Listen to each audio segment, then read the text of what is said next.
नमो नमः छात्र, मैं प्रियंका चौहान, आपकी संस्कृत अध्यापिका। बच्चों, सुप्रभातम। कैसे हैं आप सब? चलिए बच्चों, आज हम करेंगे अन्वय पूर्यत। द्वितीय पाठ मधुरा श्लोका का एक प्रश्न है अन्वय पूर्यत। श्लोक दिए गए होंगे, श्लोकों के नीचे रिक्त स्थान में एक प्रश्न दिया होता है। कहते हैं उसमें अन्वय पूर्ण कीजिए, यानी अन्वय पूर्यत, अन्वय को पूरा कीजिए। अब अन्वय होता क्या है, अब समझिए। अन्वय जो होता है बेटा, 7th क्लास से लेके 10th क्लास तक सभी एग्जाम में 2 नंबर का आता है, ये भी ध्यान रखिएगा। तो हमें 2 नंबर पक्के करने हैं आज हमारे। तो अन्वय क्या होता है, सबसे पहली चीज ये समझिए। अन्वय कोई भी श्लोक जिसको हम परिवर्तित कर देते हैं, लेकिन उसका अर्थ परिवर्तित नहीं होता है, वो हम शब्दों को परिवर्तित करके लिखते हैं, ठीक है। और उनमें आपको रिक्त स्थान पूर्ति करनी होती है, ठीक है बच्चों। उद्देश्य यह है कि श्लोक को किसी भी प्रकार से परिवर्तित किया जाए, उसका अर्थ समान रहता है, और वो शब्द की हेर फेर करने के बाद भी आप श्लोक को अच्छे से रिक्त स्थान में पूर्ति कर सकें, यही उद्देश्य होता है अन्वय का, ठीक है। तो चलिए बच्चों, अन्वय किस प्रकार से किया जाता है। जैसे मैं आपसे बोलूं, सदा सत्य बोलना चाहिए और सर्वदा सत्य की ही जीत होती है। दोनों शब्दों में अर्थ समान है कि सत्य हमें हमेशा बोलना चाहिए, सत्य की ही जीत होती है। भाव तो समान निकल रहा है ना, लेकिन मैंने शब्दों का जो अर्थ है वो समान है, लेकिन शब्दों को परिवर्तित कर दिया है ना, शब्दों को परिवर्तित किया है। उसी प्रकार से श्लोक का भाव और अर्थ समान होता है, बस शब्द परिवर्तित होते हैं, ठीक है बच्चों। तो जब हम करेंगे तो आपको समझ आएगा। चलिए फिर आइए करते हैं श्लोकों का अन्वय, ठीक है। चलिए वीडियो की तरफ। चलिए बच्चों, तो देखते हैं 8वीं कक्षा के बच्चों अन्वय पूर्यत। द्वितीय पाठ मधुरा श्लोका में से ये अन्वय है, श्लोकों का अन्वय, जो आज हम उसको पूर्ति करना सीखेंगे कि कैसे अन्वय हम करते हैं, ठीक है बच्चों। अन्वय अर्थात देखिए, कोई भी जब भी अन्वय दिया जाएगा तो ये श्लोक साथ में दिया जाएगा। कोई भी श्लोक का अन्वय आपको दिया जाएगा तो श्लोक उसमें पहले दिया जाएगा, उसका आपको अन्वय निकालना है। और श्लोक को थोड़ा परिवर्तित कर दिया जाता है, उसका अर्थ समान रहता है ना, और उसके अनुसार आपको फिर वो रिक्त स्थानों की पूर्ति करनी होती है। जैसे रात्रि ही शशिना शोभते, देखिए रात्रि ही शोभते, अब इसमें रात्रि शोभते, ठीक है, लेकिन क्या है नहीं है इसमें शशिना, तो यहाँ पर शशिना आ जाएगा। रात्रि, रात्रि में कौन सुशोभित होता है, चंद्रमा। हम इसको ऐसे भी देख सकते हैं, अगर हमें हिंदी अनुवाद नहीं आ रहा है तो हम देखते हैं कि शशिना यहाँ पर नहीं है, रात्रि और शोभते दोनों शब्द हैं। और अगर हमें श्लोक का अनुवाद पता है तो रात्रि शोभते, रात्रि में कौन शोभा देता है, शशिना यानी चंद्रमा, ठीक है। अब दोबारा देखिए, सृष्टि और सूर्यन, ठीक है, सृष्टि और सूर्यन शोभते, यहाँ पर सृष्टि और सूर्यन दिया गया है, शोभते हमें इसमें भरना है। और आपको अनुवाद के अनुसार हम देखें तो सृष्टि सूर्यन, सृष्टि किसको, सूर्य किसको सुशोभित करता है, सृष्टि को। अब यहाँ पर शोभते, यहाँ पर भी आ जाएगा, देखिए शोभते, वाणी सत्येन, ठीक है, यहाँ पर सत्येन शोभते वाणी, तो अब यहाँ पर क्या हो गया, शोभते वाणी सत्येन। तो शोभते यहाँ पर लिखा गया है सूर्यन में भी, लेकिन यहाँ पर सत्येन से भी काम चल रहा है। तो देखिए वाणी सत्येन, वाणी सत्य को वाणी शोभा देती है ना, सॉरी, वाणी को सत्य शोभा देता है, ठीक है। देखिए जीवनम सदाचारेण शोभते, अब देखिए सदाचारेण जीवनम, ठीक है, यहाँ पर ये पूरा यहाँ पर शोभते कितनी बार आया है, यहाँ पर 1, 2 और 3, ठीक है, और इसमें भी 3 ही बार दिया गया है ना, शोभते शोभते शोभते। तो चलिए, जीवनम सदाचारेण शोभते, तो जीवन किस सदाचार, अच्छे आचरण को जीवन शोभा देता है, अच्छे आचरण से जीवन शोभा देता है, ठीक है बच्चों। नेक्स्ट देखिए, एकिनापि सुवृक्षेण पुष्पितेन सुगंधिना भासितम तद्वनम सर्वम सुपुत्रेण कुलम तथा, ठीक है। तो इसका अन्वय जब हम देखते हैं तो पहले एक कोई भी जो अच्छा वृक्ष है, पुष्पितेन सुगंधिना, तो पुष्पों से भरा हुआ, लदा हुआ, किस प्रकार सुगंधित वृक्ष जो होता है वो किस प्रकार शोभा देता है, जिस प्रकार सुपुत्र अपने कुल में, इसका यह अर्थ है। अब देखिए एकोनपि पुष्पितेन, यथा, यथा यानी जिस प्रकार, ठीक है। एकोनपि पुष्पितेन, अब यहाँ पर क्या आ जाएगा, सुगंधिना, ठीक है।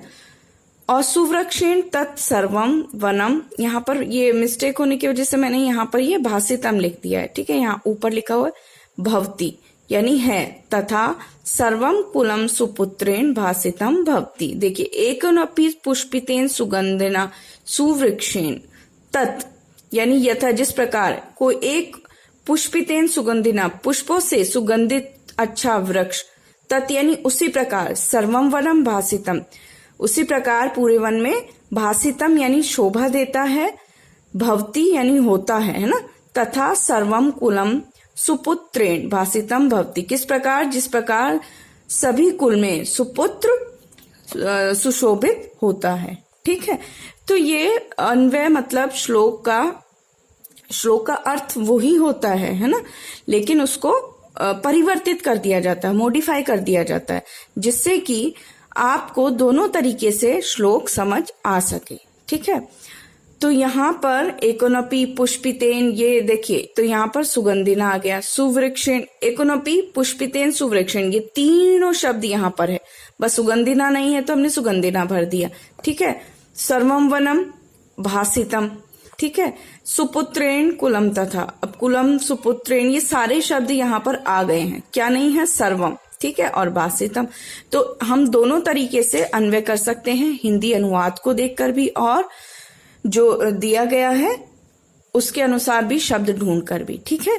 वृथा वृष्टि समुद्रेशु वृथा तृप्तेषु भोजनम वृथा दानम धनाढ्येषु वृथा दीपो दिवापि च। देखिए, अब समुद्रे और वृथा, ठीक है, समुद्रे और वृथा दोनों शब्द आ गए, क्या बचा, वृष्टि, तो वृष्टि आ जाएगा। तृप्तेषु भोजनम, ठीक है, वृथा तृप्तेषु भोजनम, अब यहाँ पर वृथा भी है और भोजनम भी है, तो क्या आ जाएगा, तृप्तेषु, ठीक है। वृथा दानम धनाढ्येषु, अब यहाँ पर वृथा भी है और दानम भी है, तो क्या आ जाएगा, धनाढ्येषु।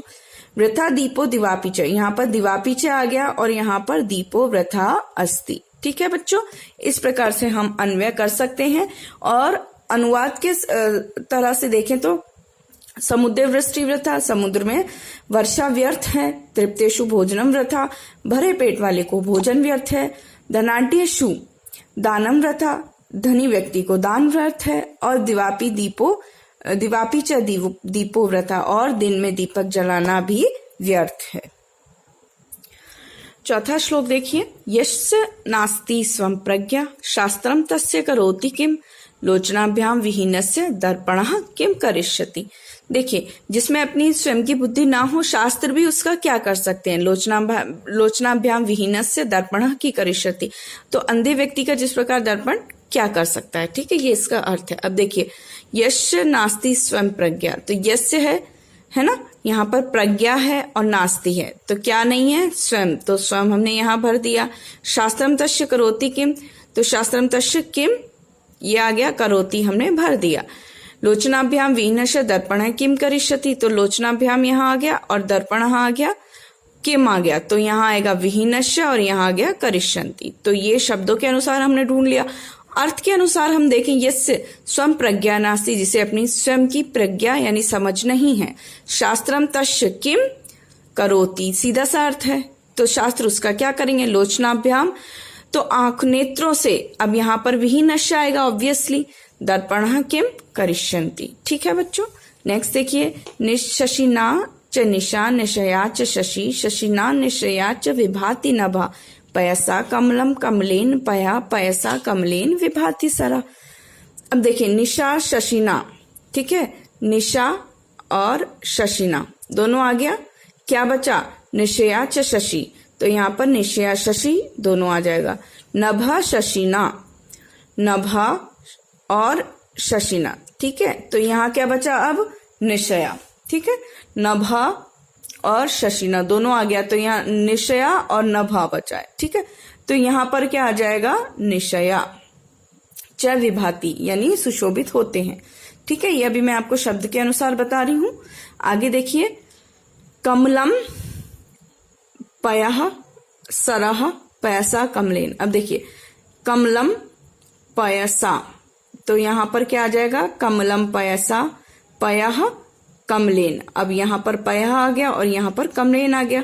अब देखिए सरह पयसा कमलेन, सरह पयसा कमलेन, ये तीनों शब्द आ गए, बस एक क्या नहीं आया, विभाति। तो अब यहाँ पर विभाति आ जाएगा। ये हो गया शब्दों के अनुसार। अर्थ के अनुसार देखिए निशया शशिना, तो अब यहाँ पर क्या आ जाएगा, निशया च शशि, तो यहाँ पर निशया और शशि आएगा, ठीक है, क्योंकि ये अन्वय है। नभ शशिना निशया च विभाति नभ, और शशिना निशया च विभाति नभ, ये पूरी लाइन यहाँ से यहाँ तक हो गई पहली वाली, ठीक है, कि निशया शशिना की रात्रि चंद्रमा को सुशोभित करती है, चंद्रमा रात्रि को सुशोभित करता है, और रात्रि और चंद्रमा दोनों आकाश को सुशोभित करते हैं। उसी प्रकार से कमलम पयसा पया कमलेन सरह पयसा कमलेन विभाति, कि कमलम पयसा यानी कमल जल को और जल कमल को, और कमल और जल दोनों किसको, पयसा कमलेन यानी ये दोनों किसको सुशोभित करते हैं, सरह यानी तालाब को सुशोभित करते हैं। ठीक है बच्चों, इस प्रकार से ये अन्वय होगा। तो अन्वय आशा करती हूँ आपको समझ आया होगा। अगर फिर भी कोई परेशानी है तो कमेंट बॉक्स में जरूर लिखिएगा। ठीक है बच्चों, आज के लिए इतना ही, फिर मिलते हैं। धन्यवाद। स्वस्थ रहिए, मस्त रहिए।